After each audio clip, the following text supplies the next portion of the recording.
Rusk ಪ್ರಿಯರೇ, ಇತ್ತ ಗಮನ ಕೊಡಿ. ರಸ್ಕ್ ತಿಂದ್ರೆ ಹೆಚ್ಚುತ್ತೆ ಹೆಲ್ತ್ ರಿಸ್ಕ್. ಹೌದು, ಕೆಲವೊಂದು ಸತ್ಯ ಕಹಿಯಾದ್ರೂ ಅದನ್ನು ಹೇಳಲೇಬೇಕಾಗತ್ತೆ. ಯಾಕಂದ್ರೆ ನಮಗೆ ಜನರ ಆರೋಗ್ಯ ಮುಖ್ಯ. ನಾವು ನಮ್ಮ ಅಜ್ಞಾನದಿಂದ ಕೆಲವು ಆಹಾರಗಳನ್ನು ನಿತ್ಯ ಸೇವಿಸಿ ನಮ್ಮ ದೇಹಕ್ಕೆ ಭಾರೀ ಅಪಾಯ ತಂದೊಡ್ಡುತ್ತಿದ್ದೇವೆ. ಆ ತಿನಿಸುಗಳ ಪೈಕಿ ರಸ್ಕ್ ಅತ್ಯಂತ ಪ್ರಮುಖವಾದುದು. ಇಷ್ಟು ದಿನ ನಾವೆಲ್ಲ ರಸ್ಕ್ ಅನ್ನ ನಿತ್ಯ ಬೆಳಿಗ್ಗೆ ಹಾಗೂ ಸಂಜೆ ಟೀ ಕಾಫಿ ಜೊತೆ ಬಿಂದಸಾಗಿ ತಿಂತಿದ್ವಿ. ಆದ್ರೆ ನೆನ್ಪಿರ್ಲಿ, ಈ ರಸ್ಕ್ ನಮ್ಮ ಆರೋಗ್ಯಕ್ಕೆ ಶತ್ರು ಇದ್ದಂತೆ. ಇದು ದೇಹಕ್ಕೆ ಅನೇಕ ಕಾಯಿಲೆಗಳನ್ನು ಕೊಡಬಲ್ಲ ಮತ್ತು ಹೆಲ್ತ್ ರಿಸ್ಕ್ ತರಬಲ್ಲ ಕೆಟ್ಟ ಆಹಾರ.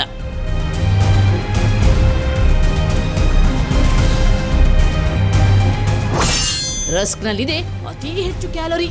ನಾವು ಬ್ರೆಡ್ನಲ್ಲಿ ಅತಿ ಹೆಚ್ಚು ಕ್ಯಾಲರಿ ಇದೆ ಎಂದು ಭಾವಿಸಿ ಚಹಾ ಜೊತೆ ರಸ್ಕ್ ಸೇವನೆ ಮಾಡ್ತೀವಿ. ಆದ್ರೆ ಬ್ರೆಡ್ಗಿಂತಲೂ ಅತಿ ಹೆಚ್ಚು ಕ್ಯಾಲರಿ ಇರೋದೇ ರಸ್ಕ್ನಲ್ಲಿ. 100 ಗ್ರಾಂ ಬ್ರೆಡ್ನಲ್ಲಿ ಸುಮಾರು 232ರಿಂದ 250 ಕ್ಯಾಲರಿ ಇದ್ರೆ, ಅದೇ 100 ಗ್ರಾಂ ರಸ್ಕ್ನಲ್ಲಿ 407 ಗ್ರಾಂ ಕ್ಯಾಲರಿ ಇದೆ. ಇದರಿಂದ ದೇಹದಲ್ಲಿ ಕಾರ್ಬೋಹೈಡ್ರೇಟ್ ಪ್ರಮಾಣ ಹೆಚ್ಚಾಗಿ ತೂಕ ಹೆಚ್ಚಾಗುತ್ತೆ. ಬೊಜ್ಜು ಜಾಸ್ತಿಯಾಗಿ ಸ್ಥೂಲಕಾಯ ಸಮಸ್ಯೆ ಬರುತ್ತೆ.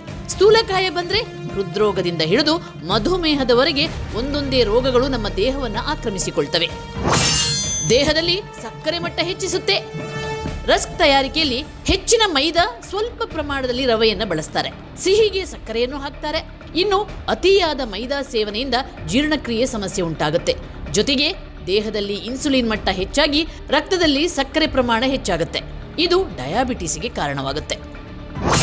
ಹೃದ್ರೋಗ ಬರುತ್ತೆ. ರಸ್ಕ್ ತಯಾರಿಸುವಾಗ ರಿಫೈನ್ಡ್ ಆಯಿಲ್, ವನಸ್ಪತಿ ಬಳಸ್ತಾರೆ. ಈ ಎಣ್ಣೆ ಅಥವಾ ವನಸ್ಪತಿಯಲ್ಲಿರುವ ಕೆಟ್ಟ ಕೊಲೆಸ್ಟ್ರಾಲ್ ರಕ್ತನಾಳವನ್ನು ಬ್ಲಾಕ್ ಮಾಡ್ತವೆ. ಪ್ರತಿನಿತ್ಯ ರಸ್ಕ್ ಸೇವಿಸಿದ್ರೆ ರಕ್ತ ಹೆಪ್ಪುಗಟ್ಟುವ ಸಂಭವವಿರುತ್ತದೆ. ಇದರಿಂದ ಹೃದಯಾಘಾತ ಕೂಡ ಉಂಟಾಗಬಹುದು. ಅಲ್ಲದೆ ಚಿಕ್ಕ ಚಿಕ್ಕ ಮಕ್ಕಳಿಗೆ ಹೃದ್ರೋಗ ತರುತ್ತೆ.